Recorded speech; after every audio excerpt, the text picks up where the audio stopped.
সরকারের ১৮০ দিন পূর্তি উপলক্ষে রাজধানীতে শুভেচ্ছা মিছিল করেছে যুবদল।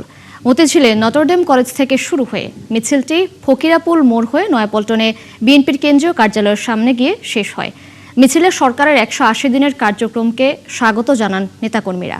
এ সময় বক্তারা প্রধানমন্ত্রী তারেক রহমানের প্রশংসা করে বলেন, তার নেতৃত্বে দেশ উন্নতির পথে এগিয়ে যাচ্ছে।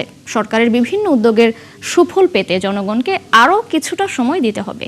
একই সাথে চলমান গ্যাস, বিদ্যুৎ ও জ্বালানি সংকট নিয়ে বলেন, আওয়ামী লীগ সরকারের সময় এসব খাতে ব্যাপক দুর্নীতি হয়েছে। এখন বিএনপি সরকার দায়িত্ব নিয়েছে, দ্রুতই সংকটের সমাধান হবে।